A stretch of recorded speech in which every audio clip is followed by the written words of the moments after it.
दर्शक मित्रों, आपनी साथे हूँ भगवती विशावड़िया। अब तक बुलेटिन में आपનું हार्दिक स्वागत करूँ છું। વિસ્તૃત સમાચારો જોતા પહેલા જોઈએ આજની મુખ્ય હેડલાઇન્સ। કાલે હોલિકા દહન, સોમવારે રંગોનો પર્વ ધૂળેટી। રાજકોટ સહિત સૌરાષ્ટ્રભરમાં યલો એલર્ટ, તાપમાન 42 ડિગ્રીએ પહોંચશે। ગોંડલના વેરી તળાવમાં જંપલાવી પરિણીત પ્રેમી પંખીડાએ બાળક સાથે કર્યો આપઘાત। સમાચારો જોઈએ વિસ્તૃતમાં। हिंदू पंचांगना सौथी मोटा पर्व पछीना एक एवा होळी धूळेटीना पर्वनी कालथी 2 दिवस उजवणी करवामां आवशे। काले रविवारे रात्रे होलिका दहन करवामां आवशे, ज्यारे सोमवारे रंगोना तहेवार धूळेटीनी उजवणी करवामां आवशे। धाणी, दाळिया, खजूर, पतासा, रंग अने पिचकारीनी खरीदी माटे आज बजारोमां भारे भीड़ जोवा मळी हती। सोमवारे ठेर ठेर रंगोत्सवनुं पण आयोजन करवामां આવ્યું છે, ત્યારે દ્વારકાના વિશ્વવિખ્યાત જગત મંદિર ખાતે હોળી ધૂળેટી પર્વ નિમિત્તે આગામી સોમવારે બપોરે 2 થી 3 વાગ્યા સુધી 1 કલાક ભવ્ય ફૂલડોલ ઉત્સવની ઉજવણી કરવામાં આવશે। સોમવારે મંદિર સવારે 5 વાગે ખુલશે, જ્યારે બપોરે 1 વાગે બંધ થશે। આગામી 25મી માર્ચે દ્વારકા ખાતે યોજાનાર ફૂલડોલ ઉત્સવ અંગે તડામાર તૈયારીઓ ચાલી રહી છે। સાળંગપુર ધામ ખાતે કષ્ટભંજન હનુમાનજી દાદાના સાનિધ્યમાં આગામી સોમવારે ધૂળેટી પર્વ નિમિત્તે ભવ્યથી ભવ્ય રંગોત્સવની ઉજવણી કરવામાં આવશે, જેમાં 51,000 કિલોથી વધુ રંગોનો ઉપયોગ કરવામાં આવશે। રાજ્યમાં અંગ દજાડતી ગરમીનો પ્રકોપ જોવા મળી રહ્યો છે, એમાં પણ સૌરાષ્ટ્ર અને કચ્છમાં ગરમીનું પ્રમાણ વધારે છે। અહીં હવામાન વિભાગે હીટવેવની આગાહી કરી છે, ત્યારે ખાસ કરીને ગીર સોમનાથમાં સિવિયર હીટવેવની આગાહી છે। પોરબંદર, રાજકોટ, જૂનાગઢ, અમરેલી અને કચ્છમાં હીટવેવની આગાહી છે। રાજકોટમાં યલો એલર્ટ જાહેર કરવામાં આવ્યું છે, ત્યારે રાજ્યના મોટાભાગના શહેરોમાં તાપમાનનો પારો 37 ડિગ્રીને પાર પહોંચ્યો છે। હીટવેવની શક્યતાને કારણે લોકોને સાવચેત રહેવા અપીલ કરવામાં આવી છે। ખાસ કરીને બપોરના સમયે જરૂર વિના બહાર ન નીકળવાનું સૂચન પણ કરવામાં આવ્યું છે। ગોંડલના વેરી તળાવમાં જંપલાવી મહેસાણાના પ્રેમી પંખીડાએ 2 વર્ષના બાળક સાથે મોત મીઠું કરી લેતા ચકચાર મચી જવા પામ્યો છે। પ્રેમી પંખીડા પરિણીત હોય અને સમાજ તેમના પ્રેમને સ્વીકારશે નહીં તેવા ભયથી ગોંડલ આવીને પ્રેમી પંખીડાએ મોત વાલું કર્યું છે। ઘટનાની જાણ થતાં પોલીસ અને ફાયર બ્રિગેડ સહિતનો કાફલો દોડી આવ્યો હતો, જ્યારે ફાયર બ્રિગેડે ત્રણેય મૃતદેહ બહાર કાઢ્યા બાદ પોલીસને લાશ પોસ્ટમોર્ટમ અર્થે ખસેડી કાયદેસરની કાર્યવાહી આરંભી છે। રાજકોટ સૌરાષ્ટ્ર યુનિવર્સિટી દ્વારા ધર્મેન્દ્ર કોલેજના કેમ્પસમાં આવેલી એવીપીટીઆઈ ખાતે વિજ્ઞાન પ્રદર્શનનો શુભારંભ કરવામાં આવ્યો હતો। આ પ્રદર્શન 3 દિવસ રવિવાર સુધી જાહેર જનતા માટે વિનામૂલ્યે ખુલ્લું રહેશે। આ પ્રદર્શનમાં ham radio live, space model, 3D colour printer, વિકલાંગની ઓટોમેટિક સાયકલ, નેનો ટેકનોલોજી જેવા વિવિધ 40થી વધુ વિજ્ઞાન પ્રોજેક્ટ મોડેલ રજૂ કરાયા છે। 3 દિવસમાં 20,000થી વધુ વિદ્યાર્થીઓ, શિક્ષકો ભાગ લેવાના છે। ખાસ આ વિજ્ઞાન પ્રદર્શનમાં લોક વિજ્ઞાન કેન્દ્ર અને ઈશ્વરિયા ખાતેના રિજિયોનલ સાયન્સ સેન્ટરની કૃતિ આકર્ષણનું કેન્દ્ર બન્યા છે। આ વિજ્ઞાન પ્રદર્શનમાં 3 દિવસમાં 11 પ્રકારની સ્પર્ધામાં વિજ્ઞાનની કવિતા, કાર્ટૂન અને રંગોળી જેવી સ્પર્ધાઓ યોજવામાં આવશે અને આ પરત્વેના કુલ 11 પરિસંવાદ પણ યોજાશે। પ્રોફેસર નિકેશ શાહ, અધ્યક્ષ વિજ્ઞાન ગુજરી રાજકોટ યુનિટ। આજનું આ સંમેલન વિજ્ઞાન ગુજરી માધ્યમથી 3 દિવસ યોજાવાનું છે અને આ સંમેલનનો મુખ્ય હેતુ વિદ્યાર્થીઓ જે સ્કૂલના અને કોલેજના છે એમના વિજ્ઞાનની રુચિ થાય, એમાં વિજ્ઞાનમાં રસ દેખાડે અને આપણી જે રાષ્ટ્રીય સંસ્થાનો છે એમાં ભાવિ વૈજ્ઞાનિકો મળે। કારણ કે જો વિદ્યાર્થીઓ સ્કૂલ લેવલથી જ વિજ્ઞાનમાં રસ દાખવશે તો જ ભવિષ્યમાં આપણે વૈજ્ઞાનિકો મળી શકશે। તો આજે જ્યારે આપણે ચંદ્રાયણ અને આદિત્ય L1 લોન્ચ કરી અને વાહ કરી છે, ત્યારે ફરીથી નવા વૈજ્ઞાનિકો આપણા દેશમાં આવે, આ માટે આમાં 34 સ્ટોલ આ વિજ્ઞાન પ્રદર્શનીમાં રાખેલ છે અને એની અંદર દરેક સ્ટોલ અમે નિઃશુલ્ક આપેલ છે। મેઇન તો વિજ્ઞાનનો પ્રચાર અને પ્રસાર થાય એટલા માટે જે વિદ્યાર્થીઓએ જે પ્રોજેક્ટ બનાવેલા છે અને જે આપણી સ્વદેશી વૈજ્ઞાનિક પદ્ધતિ છે અને એડવાન્સ ટેકનોલોજી છે કે મોડર્ન વિજ્ઞાન છે, આ બંનેનો સમન્વય આ વિજ્ઞાન પ્રદર્શનીમાં જોવા મળશે અને 150થી વધારે શાળા અને કોલેજના વિદ્યાર્થીઓ 3 દિવસમાં વિઝિટ કરવાના છે। પ્રદીપ જોશી, વિજ્ઞાન ગુર્જરી રાજકોટ એકમના સચિવનું દાયિત્વ છે મારી પાસે। વિજ્ઞાન ગુર્જરી દ્વારા દર વર્ષે ગુજરાત વિજ્ઞાન સંમેલનનું આયોજન કરવામાં આવે છે। આ વર્ષનું ગુજરાત વિજ્ઞાન સંમેલન આપણા રાજકોટ ખાતે રાખવામાં આવેલ છે, જેના મુખ્ય 3 આયામો રાખવામાં આવે છે। એક હોય છે કોન્ફરન્સ અને વર્કશોપ, અને બીજો આયામ હોય છે સ્પર્ધાઓ। વિવિધ વિજ્ઞાનને લગતી 11 પ્રકારની સ્પર્ધાઓ સમગ્ર ગુજરાતમાં યોજાયેલ, અને ત્રીજો આયામ હોય છે જે એક્ઝિબિશન હોય છે। આજરોજ 22 માર્ચથી લઈ અને 24 માર્ચ સુધી કુલ 3 દિવસ ABPTI રાજકોટ ખાતે વિજ્ઞાન ગુર્જરી દ્વારા ગુજરાત વિજ્ઞાન પ્રદર્શનીનું આયોજન કરવામાં આવેલ છે, જેમાં શહેરની શાળા, કોલેજ અને અન્ય ટેકનિકલ ઇન્સ્ટિટ્યૂટ્સમાંથી વિજ્ઞાનના વિદ્યાર્થીઓ બનાવેલા પ્રોજેક્ટ્સનું પ્રદર્શન કરવામાં આવશે। સાથે સાથે અમારા એક કોન્ફરન્સ હોલની અંદર વિજ્ઞાનને લગતી અને ઇનોવેશનને લગતી શોર્ટ મૂવીઝનું પણ પ્રદર્શન કરવામાં આવશે। સાથે સાથે આર્ટિશિયન્સ તરીકે કચ્છથી બહેનોને પણ આમંત્રિત કર્યા છે અને માટીકામનું પણ પ્રદર્શની કરવાનું પણ આયોજન કરવામાં આવેલ છે। ઝેડામાંથી એક સ્પેસને લગતી પ્રદર્શનીની બસ પણ અહીંયા ઉપસ્થિત છે। ત્યારબાદ સુરતથી આશીષ ગેટિયા સ્પેસના મોડેલ સાથે અહીંયા આવેલ છે। રિજિયોનલ સાયન્સ સેન્ટરમાંથી એમના મોડેલ સાથે અહીંયા ડૉક્ટર સુમિત વ્યાસ સાહેબનું ટીમ પણ છે। સાથે સાથે ઓધવજી વાલજી શેઠ વિજ્ઞાન ભવન જે છે એમના દ્વારા પણ ગણિત અને વિજ્ઞાનના મોડેલ્સને અહીંયા પ્રકાશિત કરવામાં આવે છે। સામાન્ય રીતે જે છે એ વિજ્ઞાન તરફની રુચિ વધારી અને વૈજ્ઞાનિકોનું સર્જન કરવા માટેનો અમારો અથાગ પ્રયત્ન હોય છે અને આવા કાર્યક્રમો દ્વારા અમે વિદ્યાર્થીઓને વિજ્ઞાન તરફ આકર્ષિત કરીએ છીએ। મોરબી રોડ પર રતનપર ખાતે દર્શનીય યાત્રાધામ શ્રી રામચરિત માનસ મંદિરમાં દર વર્ષે ભવ્ય ફૂલડોલ મહોત્સવની ઉજવણી કરવામાં આવે છે, જેમાં હજારો ભાવિકો ઉમટી પડે છે। આ વર્ષે ધૂળેટી તારીખ 25 માર્ચને સોમવારે રાજકોટથી રામચરિત માનસ મંદિરની પદયાત્રાનું આયોજન કરવામાં આવ્યું છે, જેનો પ્રારંભ ગીતા વિદ્યાલય ટ્રસ્ટ ગીતા મંદિર જંકશન પ્લોટથી સવારે 7 કલાકે થશે। પદયાત્રામાં જોડાનાર સર્વે ભાવિકો માટે દાતાઓના સહયોગથી અલ્પાહાર વગેરેની ઉચિત વ્યવસ્થા કરાઈ છે। પદયાત્રીઓએ લાવેલ ધ્વજાજી રણછોડરાયને ચડાવવામાં આવશે। આ પદયાત્રીઓ રામચરિત માનસ મંદિર ખાતે ધર્મસભામાં ભાગ લેશે, જ્યાં સંતો મહંતોની પાવન ઉપસ્થિતિમાં હજારો ભાવિકોની હાજરીમાં ભક્તિભાવપૂર્ણ ફૂલડોલ ઉત્સવ યોજાશે। આ અંગે વધુ વિગતો અબ તક મીડિયા હાઉસની મુલાકાતે આવેલા રામચરિત માનસ મંદિરના ટ્રસ્ટીઓ દ્વારા પૂરી પાડવામાં આવી હતી। ડૉક્ટર કૃષ્ણકુમાર મહેતા, શ્રી રામચરિત માનસ મંદિર રતનપર। ધૂળેટી ઉપર શ્રી રામ મંદિરે બહુ મોટો ફૂલડોલ ઉત્સવ ઉજવવામાં આવે છે। એની માહિતી આપવા માટે સંસ્થાના સર્વે કારોબારી સદસ્યો આજે અબ તક પ્રેસની રૂબરૂ મુલાકાતે આવેલા છે।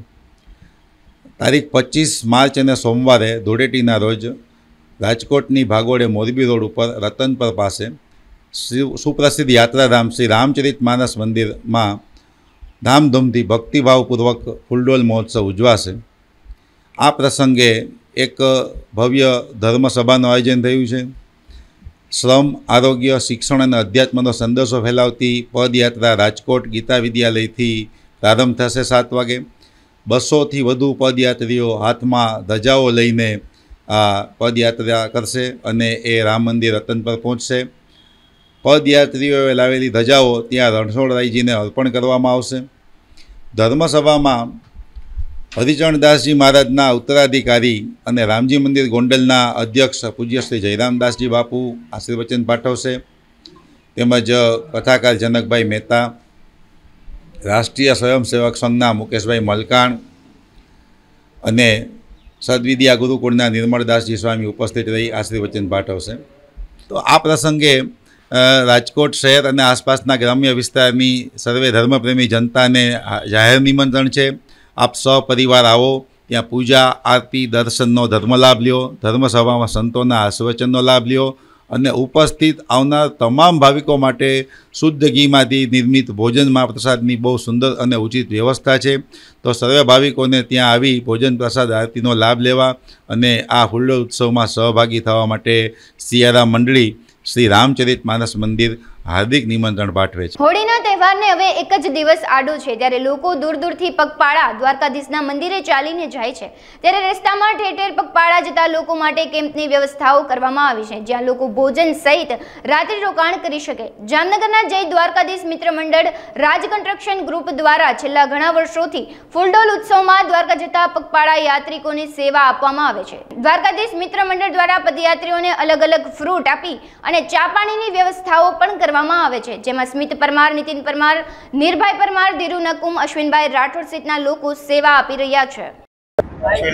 મારું નામ નીર પરમાર, જય દ્વારકાધીશ, જય શ્રી કૃષ્ણ મહાદેવર।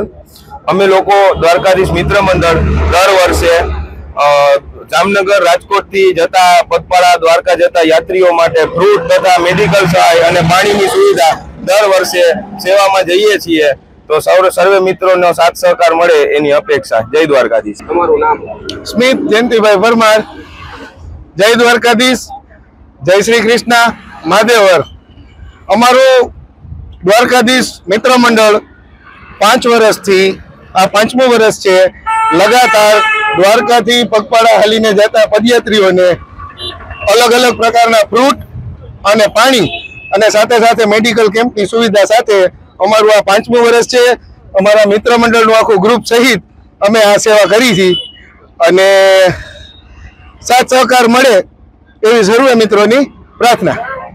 વર્તમાન સમયમાં સાયબર ક્રાઇમના કિસ્સાઓમાં સતત વધારો થઈ રહ્યો છે, ત્યારે ટેલિગ્રામમાં પાર્ટ ટાઈમ જોબ આપવાનું જણાવીને લોકોને અલગ અલગ હોટલમાં રૂમ બુકિંગ કરવાથી સારું કમિશન મળશે તેવી લોભામણી લાલચ આપી લોકો પાસેથી અલગ અલગ બેંક એકાઉન્ટમાં પૈસા ટ્રાન્સફર કરાવીને લોકો સાથે છેતરપિંડી કરનાર 4 ઇસમોની સુરત સાયબર ક્રાઇમ દ્વારા ધરપકડ કરવામાં આવી છે.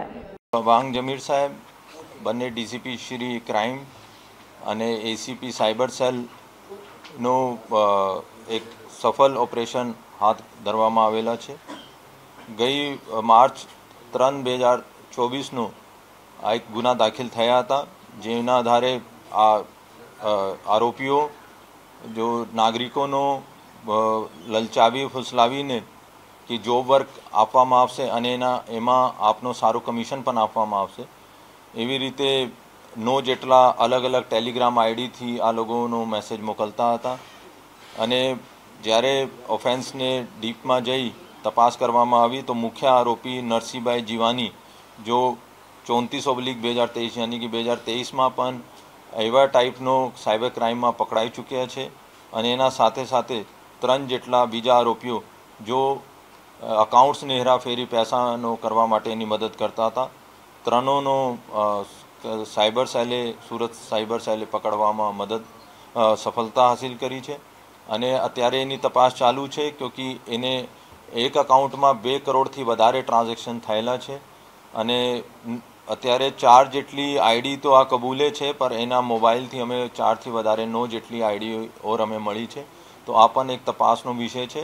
અમે પણ એનો આગળ ડીપ તપાસ કરવાનો છે અને જેના આધારે અમે ઉમ્મીદ છે કે ઓર ઘણા બધા જો અનડિટેક્ટ સાયબર ગુના છે આ પણ એનો ઉકેલવામાં મદદ થશે. જામનગર શહેરના બેડી વિસ્તારમાં તારીખ 13 માર્ચના રોજ જાણીતા વકીલ હારૂન પલેજીના સરા જાહેર હત્યા કરવામાં આવી હતી. આ હત્યાના ગુનામાં કુખ્યાત સાયચા ગેંગના 15 જેટલા આરોપીઓ વિરુદ્ધ ગુનો નોંધવામાં આવ્યો છે. હજુ 13 જેટલા આરોપીઓ પોલીસ પકડની બહાર છે. બીજી તરફ જામનગર વકીલ મંડળમાં પણ વકીલ હત્યાની આ ઘટનાને લઈ સતત નારાજગી જોવા મળી રહી છે.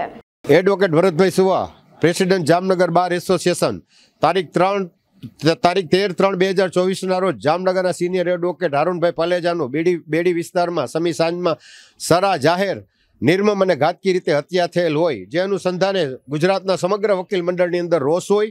આ બાબતે અમોએ અવનવા અલગ અલગ કાર્યક્રમો આપેલ છે કે આરોપીને વહેલામેલી તકે ધરપકડ કરવામાં આવે અને એને પૂરેપૂરી કાયદાથી જે મળવાપાત્ર હોય એવી સજા મળે.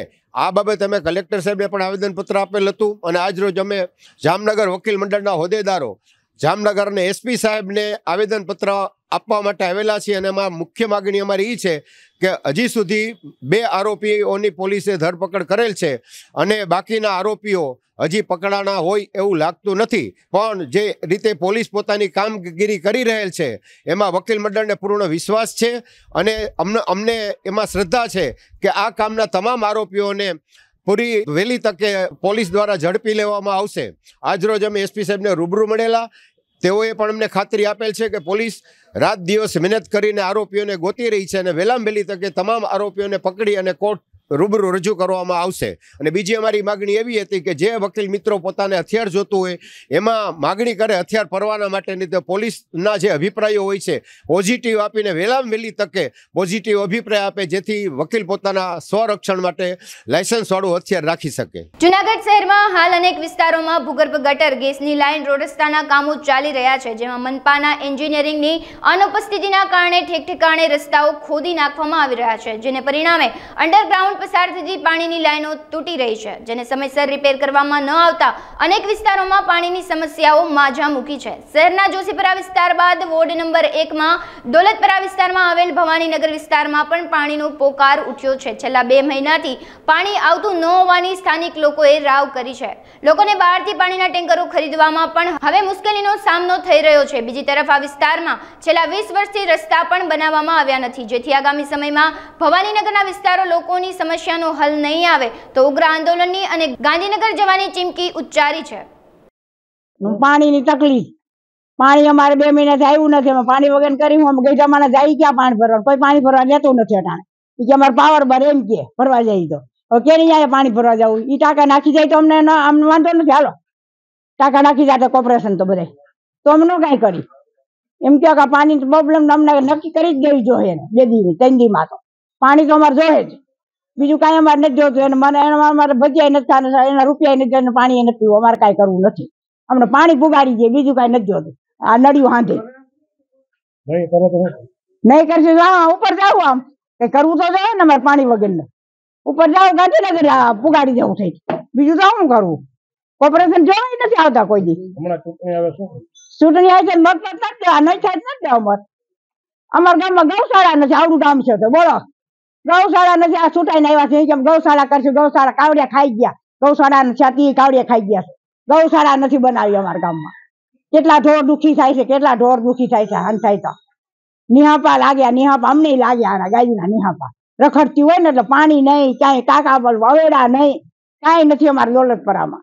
સુરત શહેરના કતારગામ ધારાસભ્ય વિનોદ મોરડિયાના સિંગણપુર વિસ્તારમાં આવેલા કાર્યાલયમાં આગ ફાટી નીકળી હતી. આગ લાગતા લોકોના ટોળેટોળા એકઠા થયા હતા અને ધુમાડાના ગોટે ગોટા દૂર સુધી જોવા મળ્યા હતા. ડબોલી ફાયર કાફલો ઘટના સ્થળે પહોંચી પાણી મારો ચલાવી આગ પર કાબુ મેળવી લીધો હતો. આગ લાગતા ઓફિસમાં ફર્નિચર અને કોમ્પ્યુટર સાધન સામગ્રી બળીને ખાક થઈ ગઈ હતી. ફાયર દ્વારા મળતી પ્રાથમિક માહિતી મુજબ આગ શોર્ટ સર્કિટને કારણે લાગી હોવાનું અનુમાન કરવામાં આવી રહ્યું છે. મારું નામ રમેશ સિલ્વર છે. કતારગામ ફાયર સ્ટેશન ખાતે સબ ઓફિસર તરીકે ફરજ બજાવું છું. કઈ જગ્યાએ આપનું કરો તો કઈ પ્રકારે વિગતો મળી હતી, શું ઘટના બની? અમારા ફાયર કંટ્રોલમાંથી મેસેજ મળ્યો કે સિંગરપુર હેલ્થ સેન્ટરની સામે બીજા મારા આગ લાગી છે એવું જણાવેલું હતું. પછી અહીંયા આવીને જાણવા મળ્યું છે કે જનસંપર્ક ધારાસભ્યની ઓફિસમાં જ આગ હતી. કઈ પ્રકારે આગે વિકરાળ સ્વરૂપ ધારણ કર્યું અને કઈ રીતે આગ લાગી હતી? આગનો ઘટના સ્થળે આવીને તપાસ કરતા એવું જાણવા મળે છે કે સવારના ઓફિસ ખોલીને એસી ચાલુ કરતા એસીમાં બ્લાસ્ટ થયો હતો. કઈ રીતે આગ પર કાબુ મેળવ્યો? કેટલી ગાડીઓ ઘટના સ્થળે આવી હતી? આગમાં આપણે પાણી મારીને કાબૂમાં કરી હતી અને 3 ફાયર સ્ટેશનની ગાડીઓ આવી હતી. ઓફિસમાં ફાયર ફૂલ હતી? ઓફિસમાં પોર્ટેબલ એક્સટિંગ્વિશર મૂકવામાં આવેલા હતા. કંઈ નહીં, અત્યારે સવારમાં 9 વાગે આગ લાગી છે. અમારા ઓફિસનો સ્ટાફ એક દીકરી હતી અહીંયા, એ આવીને એણે બધું ચાલુ કર્યું ને ધુમાડા કંઈક નીકળ્યા કે છે. હજી હું આવ્યો જ છું, હું ઉપર ગયો નથી, પણ કદાચ કાંઈ પણ એસીની અંદર આગ લાગી એવું આમ પ્રાથમિક ધોરણે એવું લાગે છે.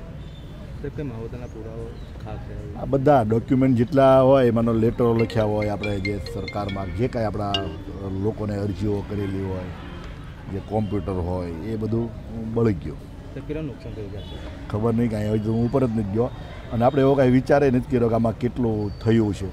મતલબ આ બધું બળી ગયું એટલે હવે બધું તોડતા જ મને લાગે છે બધું ખાલી કરતાં સાફ કરતાં 2-3 દિવસ લાગશે, કારણ કે ફર્નિચર એનું ફ્લોરિંગ ને બધું બનાવેલું હોય એટલે ધીરે ધીરે બધું સાફ કરવું પડે. એટલે મતલબ આ કાંઈ બચ્યું નથી. કોમ્પ્યુટરને 2-3 કોમ્પ્યુટર હોય કે એના પ્રિન્ટર મશીન હોય કે જે કામગીરી લોકોની સેવા માટે જે ચાલુ હતી એ અત્યારે બધી બંધ થઈ ગઈ. સુરત શહેર ક્રાઇમ બ્રાન્ચ પોલીસ દ્વારા અલગ અલગ ગુનામાં ભાગતા ફરતા આરોપીને પકડવા માટે એક ડ્રાઈવ ચલાવવામાં આવી રહી છે અને આ ડ્રાઈવ અંતર્ગત અત્યાર સુધીમાં અનેક આરોપીઓને પકડવામાં આવ્યા છે. ત્યારે ગુજરાતના અલગ અલગ શહેરોમાં બોલેરો, આઈસર જેવા મોટા વાહનોની ચોરી કરતા આંતરરાજ્ય બિશ્નોઈ ગેંગના સાગરીતને તેલંગાણાથી ઝડપી પાડવામાં આવ્યો છે. આઈસમનું નામ રમેશ બિશ્નોઈ છે અને તે ગુજરાતના 20 જેટલા ગુનાઓમાં વોન્ટેડ હતો.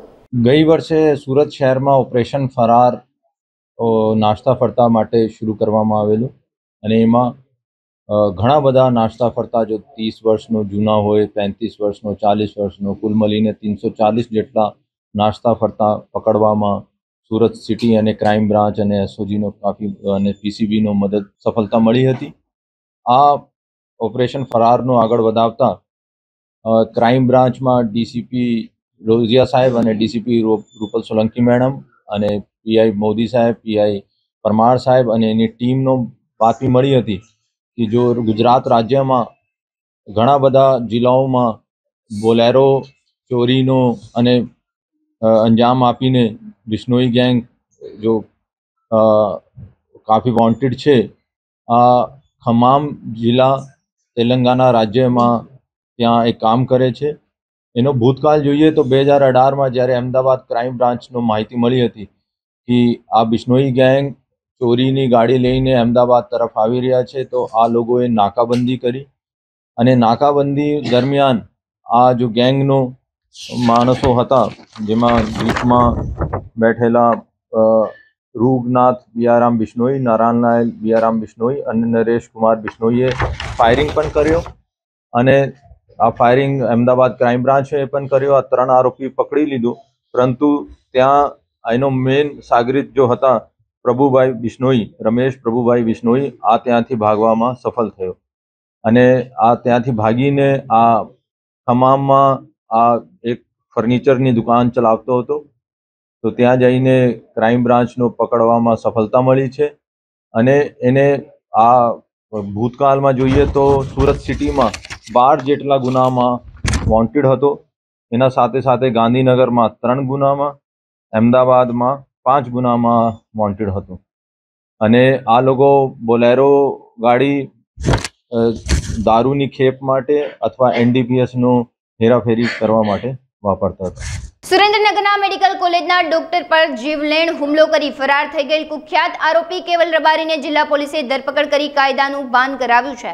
કેવલ રબારી પર ખંડણી, મારામારી સહિતના અનેક ગુનાઓ દાખલ થયેલા છે. મેડિકલ કોલેજના ડોક્ટર શિવરાજસિંહ ઝાલા પર કેવલ રબારીએ હોસ્પિટલમાં જ જીવલેણ હુમલો કરી છેલ્લા 10 મહિનાથી ફરાર. સુરેન્દ્રનગર શહેરના એ ડિવિઝન તથા બી ડિવિઝન પોલીસ સ્ટેશનમાં ખંડણી તથા ડોક્ટર સાથે મારપીટના ગુનાના આરોપી કેવલ રમેશભાઈ રબારી જે છેલ્લા 10 મહિનાથી નાસ્તો કરતો હતો, એને ગઈકાલ રાતના બાતમી આધારે દ્વારકાની એક હોટલમાંથી બી ડિવિઝન પીએસઆઈ એસપી ઝાલાએ અને તેમની ટીમે પકડી પાડ્યો છે. આ આરોપી છેલ્લા 10 મહિનાથી નાસ્તો કરતો હતો અને આ આરોપી વિરુદ્ધ અગાઉ ખૂન, લૂંટ, ખૂનની કોશિશ જેવા ગંભીર પ્રકારના ગુનાઓ દાખલ થયેલા હતા, જેને ઝડપી પાડેલ છે અત્યારે અને હાલે તપાસ ચાલી રહી છે. હાલ સમાચારોમાં બસ આટલું જ. વધુ સમાચારો જોવા માટે તમે જોતા રહો અબ તક. નમસ્કાર.